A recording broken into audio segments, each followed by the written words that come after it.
यानंतर पालघरमधली एक breaking news पाहणार आहोत। पालघर तालुक्यातील ढेकाळे फीडरचा वीज पुरवठा खंडित झालाय। 22 गावातील तब्बल 100 पाड्यांमधले नागरिक हे अंधारात आहेत। वीज उपकेंद्रातील मुख्य पॉवर ट्रान्सफॉर्मर मध्ये बिघाड झालाय, त्यामुळे वीज पुरवठा खंडित झालाय।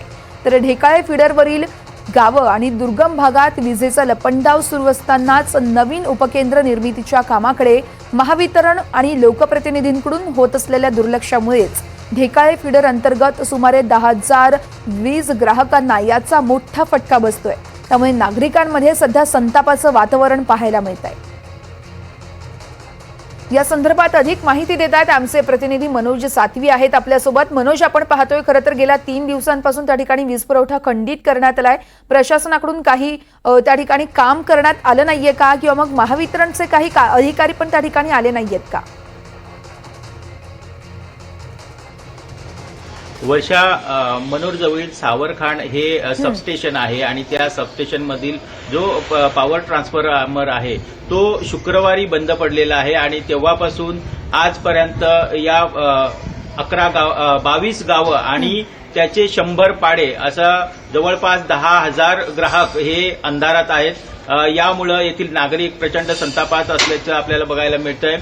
महावितरणकडून आपण माहिती घेतली असता की पहाटे हे जे जो सबस्टेशनवरचा जो ट्रान्सफॉर्मर आहे तो नवीन ट्रान्सफॉर्मर बसवणे अपेक्षित होतं, मात्र जुनाच ट्रान्सफॉर्मर पुन्हा दुरुस्त करण्यात आलेला आहे आणि मागील आठवड्यात देखील त्याच्या खराबी झालेली होती आणि त्यानंतर देखील अशा 2 दिवस वीज पुरवठा खंडित झालेला होता।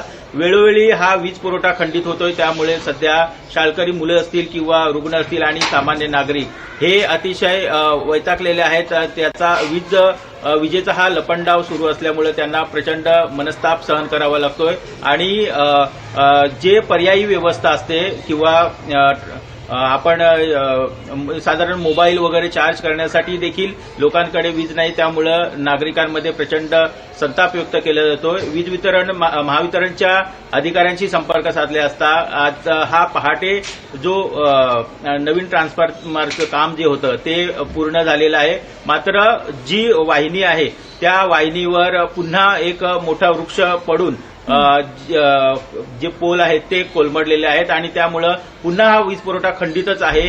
साधारण दुपारपर्यंत हा वीज पुरवठा सुरळीत होण्याची शक्यता महावितरणच्या अधिकाऱ्यांनी व्यक्त केलेली आहे, मात्र सध्या पावसाळ्याचे दिवस आहेत आणि रात्री पूर्ण अंधारात काढावी लागते लोकांना, त्यामुळे नागरिकांमध्ये हा सबस्टेशन लवकरात लवकर दुरुस्त व्हावा यासाठी अशी मागणी होते। विशेष म्हणजे या ठिकाणी नवीन सबस्टेशन जो ढेकाळे फीडर आहे त्या ठिकाणी नवीन सबस्टेशन ची मागणी होती आणि तो मान्य देखील झालेला आहे, मात्र राजकीय इच्छाशक्ती आणि महावितरणचे जे अधिकारी आहेत त्यांची इच्छाशक्ती कमी पडते आणि त्यासाठी पर्यायी जी जागा उपलब्ध होणे आवश्यक आहे ती जागा उपलब्ध होत नाही। सरकारी जागा मोठ्या प्रमाणात उपलब्ध आहेत, मात्र त्याच्यासाठी जी पाठपुरावा करायला लागतो तो जे इतर येथील लोकप्रतिनिधी आहेत त्यांच्याकडून होत नाही आणि त्याला महावितरणचे जे अधिकारी आहेत ते देखील दाद देत नाहीत आणि या सावळ्या गोंधळामुळे नागरिकांना याचा मोठा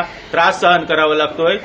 ही परिस्थिती अशीच राहिली तर नागरिकांमध्ये प्रचंड उद्रेक होऊ शकतो आणि महावितरणवर या संदर्भात मोर्चा काढण्यात येण्याची शक्यता देखील नागरिक व्यक्त करत आहेत। निश्चितच मनोज, खूप खूप धन्यवाद आपण दिलेल्या सविस्तर माहितीसाठी।